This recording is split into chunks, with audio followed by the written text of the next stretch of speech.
Hello guys, fellow reader. Our book of the week is a classic. A monster novel published in 1945 and written by writer and journalist George Orwell. Animal Farm, a fairy story.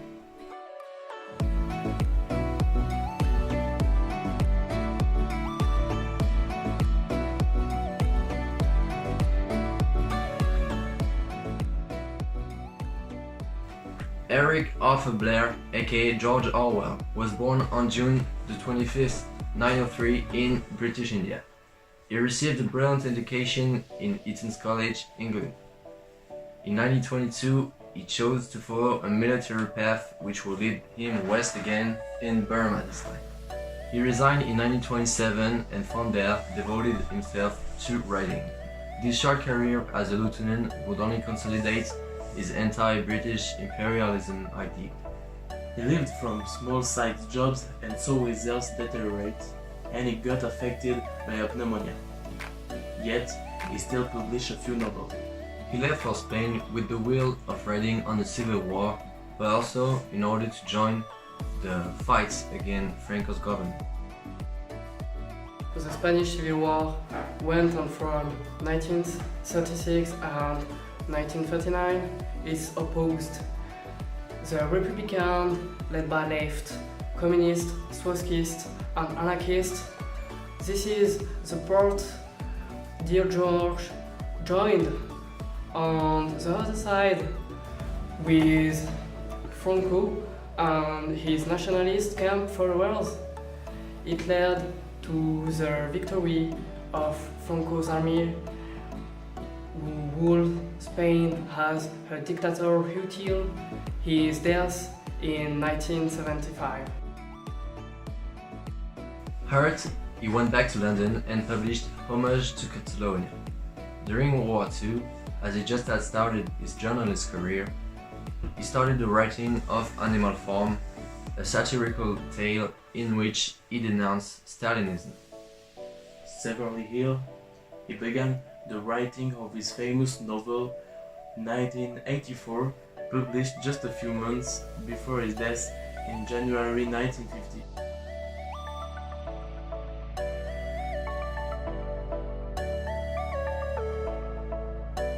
Mr. and Mrs. Jones live in a farm in England. One night, a strange thing happens. The animals living in the farm meet in the barn after a call from Old Major. He had a dream in which humans are the enemies of animals. After this meetup, a rebellion starts. The next day, the workers of Mr. John come to feed the animals, and thanks to Old Major, the animals successfully achieve their rebellion, so the worker and Mr. and Mrs. Jones run away. The animals take control of the farm and destroy all things which were related to humans. They don't destroy the house because they want to build a museum instead. They write the 7 commandments on walls to have an organization in the farm without Mr. and Mrs. Jones. Days passes and everything is going well until Mr. and Mrs. John come back to fight the animals. They've anticipated this arrival, so they win the fight. Napoleon, a pig, takes control of the farm. He decides to build a mill. Years passes, the animals work more and more, and it becomes more and more difficult because of the winter and the lack of food. There are contributors in the group of animals, so Napoleon executes them. Animals work even more, but Napoleon don't work and still leads the group. Then, the farm is attacked by humans one more time, and they destroy the mill. There is a lot of material destruction that the animals want. Years passes, Napoleon and some other animals become leaders and eat correctly, whereas others, which are poor, die from hunger. Leaders are very close to humans and some pigs become humans.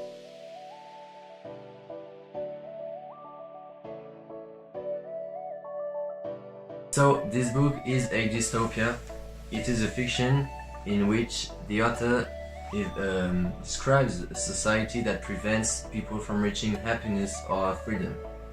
In Animal Farm, Orwell invents a not so fictional society, since he anthropomorphizes a historic character of the 20th century.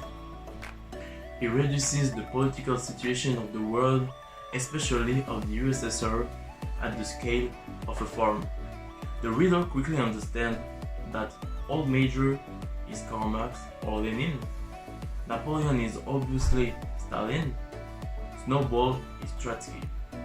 Indeed, almost each animal, race or human is an allegory.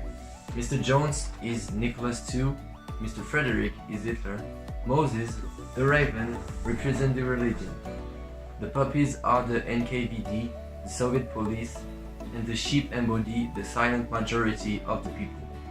They all have a historic equivalent.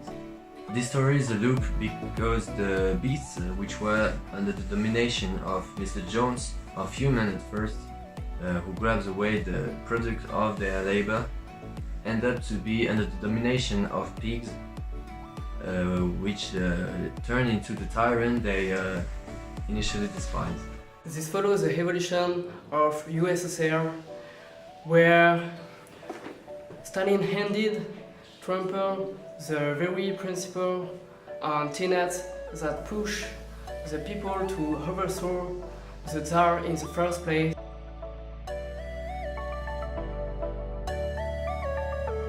As you know, Animal Farm is a satirical tale which takes down the USSR government. What I like is that the criticism is judiciously hidden by the anthropomorphism of the characters. Everybody can understand the message the author wants to convey. If you only know a little of this history, it's easy to recognize who the protagonists are. The most interesting part of this book to me is the evolution of the beast from freedom to slavery, which recalls us the communist failure. I will recommend this book to you if you are fond of political history or to instruct your critical point of view and your thinking.